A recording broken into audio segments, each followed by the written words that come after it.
ஐயப்பனின் குரல் வழங்கும் திருமறை தீபங்கள்.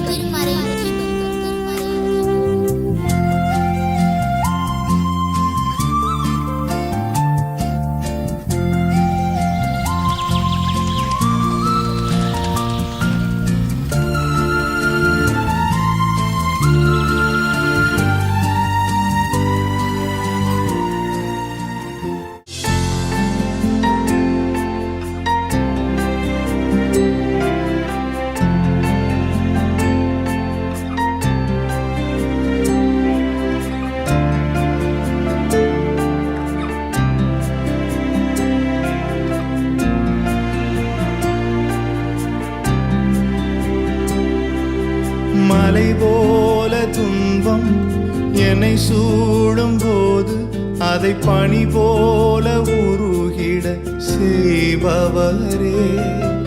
மலை போல துன்பம் என்னை சூடும் போது அதை பனி போல உருகிட செய்பவரே. கண்மணி போல் என்னை காப்பவரே. உள்ளங்கையில் பொறிந்தென்னை நினைப்பவரே. கண்மணி போல் என்னை காப்பவரே. உள்ளங்கையில் பொறிந்தென்னை நினைப்பவரே. நீர் போதும் என் வாழ்விலே ஏசையா, நீர் போதும் என் வாழ்விலே. நீர் போதும் என் வாழ்விலே ஏசையா, நீர் போதும் என் வாழ்விலே. தாய் போல தேற்றி தந்தை போல ஆற்றி தோள் மீது சுமந்திடும் என் ஏசையா.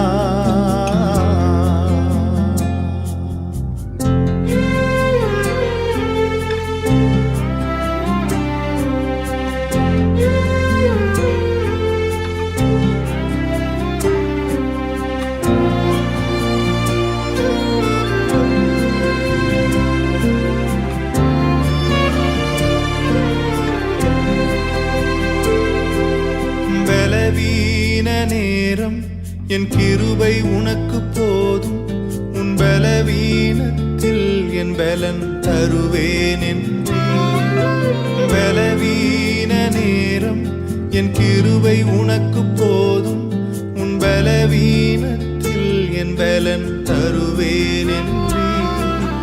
நிழல் போல என் வாழ்வில் வருபவரே. விலகாமல் துணை நின்று காப்பவரே. நிழல் போல என் வாழ்வில் வருபவரே. விலகாமல் துணை நின்று காப்பவரே. நீர் போதும் என் வாழ்விலே ஏசையா, நீர் போதும் என் வாழ்விலே. நீர் போதும் என் வாழ்விலே ஏசையா, நீர் போதும் என் வாழ்விலே. தாய் போல தேற்றி தந்தை போல ஆற்றி தோள் மீது சுமந்திடும் என் ஏசையா. ஒரு தாய் போல பாசம், தந்தை போல நேசம், ஒரு தோழன் போல புரிந்து கொண்ட என் ஏசையா. உம்மை போல புரிந்து கொண்டது யாரும் இல்லையே. உம்மை போல அரவணைப்பதும் யாரும் இல்லையே. உம்மை போல புரிந்து கொண்டது யாரும் இல்லையே. உம்மை போல அரவணைப்பதும் யாரும் இல்லையே. நீர் போதும் என் வாழ்விலே ஏசையா, நீர் போதும் என் வாழ்விலே. நீர் போதும் என் வாழ்விலே ஏசையா, நீர் போதும் என் வாழ்விலே. யோவான் சுவிசேஷத்தில் 7 அற்புதங்கள் அல்லது 7 அடையாளங்கள். அதில் முதலாவது அடையாளம் என்னன்னு கேட்டால், கானா ஊரில் ஆண்டவர் அந்த தண்ணீரை திராட்சரசமாக மாற்றியது. கடைசி அடையாளம் என்னன்னு கேட்டிங்கன்னா சிலுவை. அதில் தான் ஆண்டவர் கடைசி அடையாளத்தை செய்தார். முதலாம் அடையாளத்தில் ஆண்டவரோடு மரியாளும் சீடர்களும் இருந்தார்கள். கடைசி அடையாளத்திலையும் ஆண்டவரும் அவருடைய தாயார் அவருடைய சீடரும் நின்று கொண்டு இருந்தார்கள். இந்த முதலாம் அடையாளத்தில் பார்த்தீங்கன்னா தண்ணீர் திராட்சரசமாக மாறியது. இந்த கடைசி அடையாளமாகிய சிலுவையில் ஆண்டவரை குத்திய போது இந்த யோவான் சுவிசேஷத்துல தான் வருது, இரத்தமும் தண்ணீரும் புறப்பட்டு வந்தது. அதுல முதலாவது அடையாளம் வருகிற போது ஆண்டவர் என்ன சொல்லுகிறார்னு கேட்டீங்கன்னா, என் வேலை இன்னும் வரவில்லை, இப்போ ஆண்டவருடைய வேலை வந்து விட்டது. இப்படி மரியாள் ஆண்டவருடைய முதலிலும் இருக்க வேண்டும், கடைசியிலும் இருக்கிறார்கள். அப்படின்னா ஆண்டவரோடு இருந்தார்கள். எல்லாரும் ஆண்டவரை விட்டு ஓடி போனார்கள். ஆண்டவரோடு இருப்பதாக நினைத்தவர்கள் யாரும் சிலுவைக்கு வரவில்லை. ஆண்டவருடைய சீஷர்ல யோவானை தவிர ஒருத்தர் கூட அங்க இல்லை. ஆனா பாருங்க, மகதலேனா மரியாள் 1-2 பெண்கள், அவர்களோடு ஆண்டவருடைய தாயார் அங்கே வந்து நின்று கொண்டிருந்தார்கள். இந்த ஆண்டவரை குழந்தையாக ஆலயத்துக்கு கொண்டு போகிற போதே சிமியோன் அப்படிங்கிற ஒரு முதியவர் ஒரு வார்த்தை சொன்னாரு, ஒரு பட்டயம் உன் உதை ஊடுருவி போகும். அது இதைத்தான் சொன்னார். பார்த்துக்கோங்க, உன்னையால தாங்க முடியாதுமா, ஒரு கொடிய வேதனை உன்னுடைய வாழ்க்கையில இருக்கு, ஆனா நீ அதை தாண்டித்தான் போக வேண்டும். மரியாள் வாழ்க்கை பூரா நினைத்து கொண்டிருந்தாங்க அந்த பெரியவர் என்ன சொன்னார் அப்படின்னு. இப்போ அந்த அம்மாவுக்கு முன்பாக ஆண்டவர் துடித்து துடித்து அவங்களிடத்துல கஷ்டப்படுவதை பார்த்து, அப்படியே ரத்தம் ஓடுறத பார்த்து, சவுக்கால் அடிக்கிறத பார்த்து, அவமானப்படுத்துறத பார்த்து, பொய் குற்றச்சாட்டுகளை சொல்லி ஆண்டவர் ஒரு குற்றவாளி போல உலகத்துக்கு காட்டுகிறத பார்த்தா ஒரு பெத்த தாய்க்கு எப்படி இருக்குன்னு பாருங்கள். ஆனா எந்த நிலைமையிலையும் மரியாள் என்ன செய்து கொண்டிருந்தார் கேட்டீங்கன்னா, நின்று கொண்டு இருந்தார்கள். நான் 2 நிகழ்ச்சியை உங்களுக்கு சொல்லணும், பார்த்துக்கோங்க. பழைய ஏற்பாட்டில் இன்னொரு மக்கபீன்னு ஒரு புத்தகம் இருக்கு. நம்ம பைபிளில் இருக்காது, கத்தோலிக்கர்கள் அந்த புத்தகத்தையும் வைத்திருப்பார்கள். அதில் ஒரு நிகழ்ச்சி வருகிறது. ஒரு அம்மாவுக்கு 7 பையங்க இருந்தாங்க. ஒரு கொடிய அரசன் இருந்தான். அவன் கடவுளுக்கு விரோதமாக இஸ்ரவேலில் எல்லாத்தையும் செய்தார். அவருடைய பேர் எப்பிபேனஸ். அவர் ஒரு நாள் இந்த அம்மாவை கூப்பிட்டு சொன்னார், நீயும் உன்னுடைய 7 பையனும் கடவுள் இல்லை, நாங்கள் கும்பிட்ட கடவுள் பொய்ன்னு சொல்லிட்டா இந்த 7 பையங்களையும் கூட்டிட்டு வீட்டுக்கு போங்க, இல்லாட்டி இந்த பையங்களை கொன்றுவேன்னு சொன்னார். அந்த அம்மா சொல்லிட்டாங்க, நாங்கள் பரம்பரையாக கும்பிடுற எங்கள் ஆபிரகாமின் கடவுளை நீங்கள் சொன்னீங்கன்ட்டு அவர் இல்லை, அவர் பொய்ன்னு நாங்கள் எப்படி சொல்ல முடியும், அதெல்லாம் சொல்ல முடியாதுன்ட்டாங்க. அப்போ அந்த அம்மா முன்னாடி என்ன செய்கிறாருன்னு பார்த்தீங்கன்னா, ஒவ்வொரு பையனையா கொன்றாரு. 6 பையங்களை கொன்னாச்சு, இன்னும் ஒரே ஒரு பையன்தான் இருக்கான். அப்போ தான் அந்த அம்மாட்ட சொன்னார், எனக்கே தூக்கம் தாடலை, எனக்காகவாவது என்னை திருப்திப்படுத்துறதுக்காகவாவது கடவுள் இல்லை கடவுள் பொய்ன்னு சொல்லி இந்த ஒரு பையனையாவது உயிரோட கூட்டிட்டு போங்க. அப்போ தான் அந்த அம்மா சொன்னாங்களாம், நான் அப்படி சொல்ல முடியாதுன்னு சொல்லிட்டு, இந்த பையனை நீங்கள் கொல்றதுக்கு முன்னாடி இந்த பையன்கிட்ட ஒரு வார்த்தை பேசிக்கிடலாமான்னு நீங்கள் சொல்லுங்க. இப்போ அந்த அம்மா பையன்கிட்ட சொல்கிறாங்க, நீ இறந்த உடனே நம்ம அப்பா ஆபிரகாம் நீ கூப்பிட வருவார், அப்போ அம்மா சொல்லிவிட்டாங்கன்னு ஒரு விஷயத்த சொல்லிடுவியான். என்னம்மா சொல்லணும்? அப்போந்தான் நீ ஆபிரகாம்கிட்ட சொல்லு, நீங்கள் இனிமேல் ரொம்ப பெருமை அடிச்சுக்கிட வேண்டாம்மா, நீங்கள் கொடுத்தது ஒரு பையன், எங்கள் அம்மா கொடுத்தது 7 பையன்,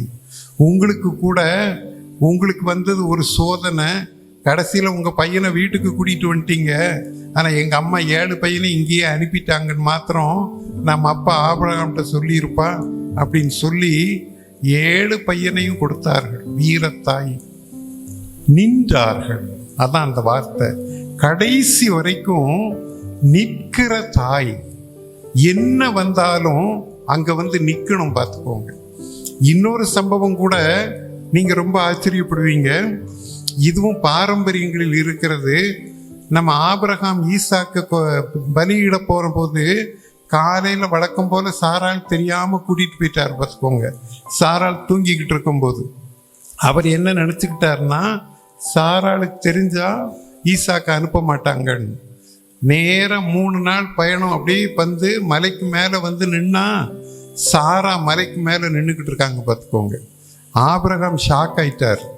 நீங்கள் எதுக்காக இங்கே வந்திருக்கீங்கன்னு கேட்டால், அப்போ தான் சாரா சொன்னாங்களாம், நான் முழிச்சு தான் இருந்தேன், நீங்கள் என்ன செய்கிறீங்கன்னு பார்த்துக்கிட்டு தான் இருந்தேன், வழக்கம் போல் எனக்கு தெரியாமல் கூட்டிகிட்டு போகிற மாதிரி கூட்டிகிட்டு வந்தீங்க.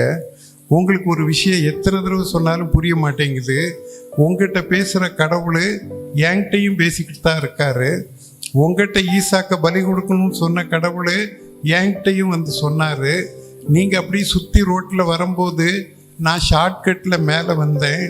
நான் எதுக்கு வந்து நிற்கிறேன்னா, நீங்கள் கொஞ்சம் பலவீனமான ஆள், கடைசி நேரத்தில் பையனை வெட்டிக்கிற மாட்டீங்க, அப்படி என்னமாவது பண்ணிட்டா நான் வந்து வெட்டணும்னு நின்றுக்கிட்டு இருக்கேன் அப்படின்னு சொன்ன பிறகு தான் வந்து நிற்கிற வீர தாய்மார் நிறைய பேர் நம்ம விசுவாசத்தில் இருக்கிறாங்க. அதனால் இந்த இடத்துல ஒன்றை நான் முதலில் ஆண்டவர் சொல்லுகிறது, நின்று கொண்டிருந்தார்.